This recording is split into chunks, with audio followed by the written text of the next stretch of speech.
नमस्कार, मी आहे मंजिरी आणि स्वाद रत्नागिरी या आपल्या मराठी यूट्यूब चॅनलमध्ये सगळ्यांचं मनापासून स्वागत आहे. तर आज आपण दाखवणार आहोत गरम मसाला करण्याची कोकणी पद्धत.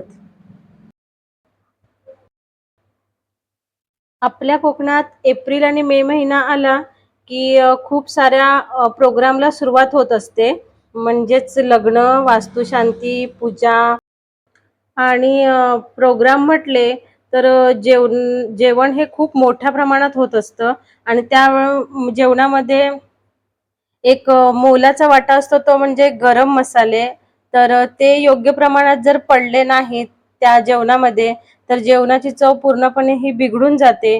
म्हणजेच काय तर जर दालचिनी जास्त झाली, लवंग जास्त झाली किंवा काळी मिरी जास्त झाली तर त्या जेवणाला त्याच एका पदार्थाचा वास हा जास्त प्रमाणात येत असतो. म्हणजेच आपल्या जिभेवर त्या पदार्थाचा म्हणजेच दालचिनी जास्त झाली तर दालचिनीचाच वास आपल्या जिभेवर राहतो.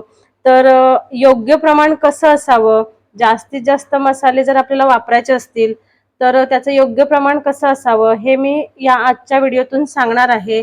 तर मी वजनी प्रमाण आणि धण्याचं वजनी प्रमाण आणि गरम मसाल्यांचं वजनी प्रमाण हे आज तुम्हाला सांगणार आहे. व्हिडिओ पूर्ण पहा म्हणजे कळेल तुम्हाला किती प्रमाणात मी कोणत्या वस्तू घालणार आहे. धने वजनी प्रमाणात मी 2 किलो घेतलेले आहेत. त्यानंतर ही बडीशोप आहे ती मी पाव किलो घेतलेली आहे. हे दगडी फूल आहे आणि ते मी 100 ग्रॅम घेतलेलं आहे. त्यानंतर हे तेजपत्ता आहे तो सुद्धा मी 100 ग्रॅम घेतलेला आहे. ही मसाला वेलची आहे ती सुद्धा 100 ग्रॅम आहे. स्टार फूल ते सुद्धा 100 ग्रॅम आहे. लवंग 100 ग्रॅम, काळी मिरी 100, दालचिनी 100 ग्रॅम, त्यानंतर जावेत्री 50 ग्रॅम आणि जायफळ 2 घेतलेली आहेत. तेजपत्ता फळ 50 ग्रॅम, खसखस 50 ग्रॅम, शाही जिरं 50 ग्रॅम. तर बडीशोपचं प्रमाण मी पाव किलो म्हणजे बाकीच्या मसाल्यांपेक्षा जास्त घेतलेलं आहे. कारण सर्व मसाले जे आहेत हे गरम असतात म्हणजे उष्ण असतात आणि आपले जे धणे आणि बडीशोप आहे हे आपल्या शरीरातील उष्णतेचं प्रमाण कमी करण्याचे हे 2 पदार्थ आहेत. त्यासाठी मी बडीशोपचं प्रमाण हे बाकीच्या मसाल्यांपेक्षा थोडं जास्त घेतलेलं आहे आणि आपले वजनी प्रमाणात 2 किलो धणे हे आहेतच. आता हे जे सर्व मसाले आहेत हे आपण भाजून घेऊया. तर एक गोष्ट लक्षात ठेवा, गरम मसाले जे आहेत हे आपल्याला जास्त भाजायचे नाहीत म्हणजे करपवायचे तर अजिबातच नाहीत. हलके आपण गरम करायचे. जर आपण ते जास्त तापवले तर त्याच्यातला जो स्वाद असतो तो निघून जातो. तर आपण आता फक्त हलके भाजून कुरकुरीत करून घेऊया. गॅसवर एक मी पॅन तापायला ठेवलेला आहे आणि त्यामध्ये आता सर्वप्रथम आपण जे जाड मसाले आहेत ते घालून घेऊया. सर्वात पहिली मी वेलची घालून घेते.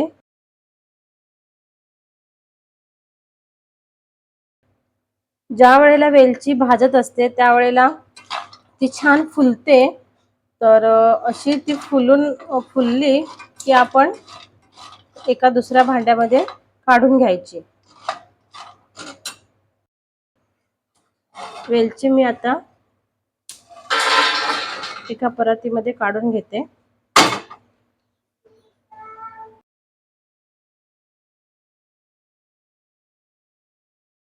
तुम्ही जर मिक्सरला गरम मसाला वाटणार असाल तर ही जी दालचिनी आहे ती तुम्ही खलबत्त्यामध्ये बारीक करा आणि मग भाजा किंवा भाजल्यानंतर बारीक करून नंतर मिक्सरला लावू शकता. मी हा मसाला डंकावर देणार आहे त्यामुळे मी हे तसेच अखंड ठेवले आहे.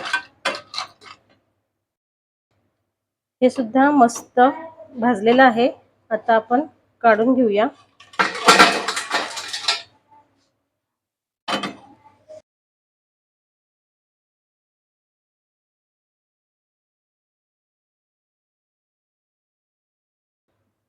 बडीशोप आपण ज्या वेळेला भाजत असतो त्यावेळेला तिचा कलर थोडा चेंज होतो म्हणजेच डार्क होतो. आणि ती तडतडायला लागली की आपण गॅस बंद करायचा आणि काढून घ्यायची. हे जे तेजपत्ता आहे तो न भाजता आपण उन्हात कुरकुरीत करून जरी टाकला तरी चालेल. आता जावेत्री आपण थोडी भाजून घेऊया. ही लगेच करपते, त्यामुळे जरा सांभाळूनच भाजायची असते.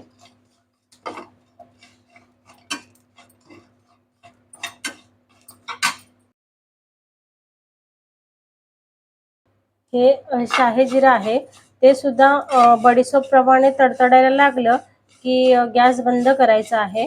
आणि याचा सुद्धा मसाल्यामध्ये खूप मोलाचा वाटा आहे. तो म्हणजे आपल्या शरीरातील जसं बडीशोप आणि धने उष्णता कमी करतात, त्याप्रमाणे हे सुद्धा आपल्या शरीरातील उष्णता कमी करतं. म्हणून ह्याचा वापर अवश्य गरम मसाल्यामध्ये करावा.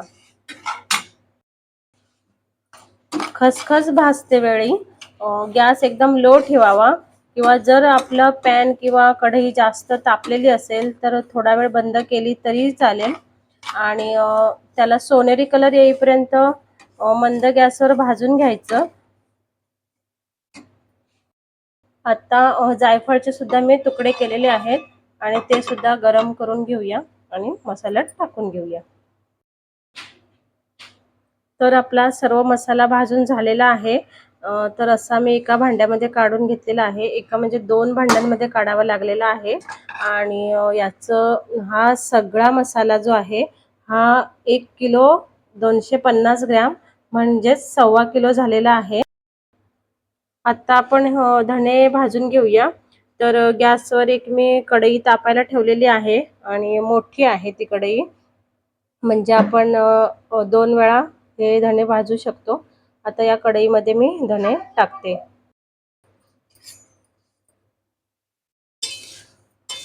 आता धण्याचा कलर थोडा चेंज होईपर्यंत आपल्याला हे धणे भाजून घ्यायचे आहेत. एक साधारण 5 ते 7 मिनिटं मीडियम टू लो गॅसवर भाजायला वेळ लागतो.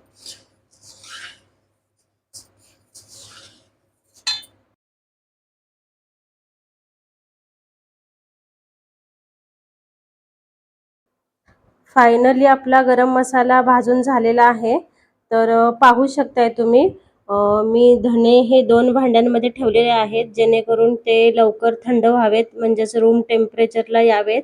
आणि गरम मसाला जो आहे तो सुद्धा मी 2 भांड्यांमध्ये ठेवलेला आहे. मला जर साठवणीचा मसाला तयार करायचा असेल किंवा प्रोग्रामसाठी मसाला तयार करायचा असेल तर अशा पद्धतीने तुम्ही करू शकता.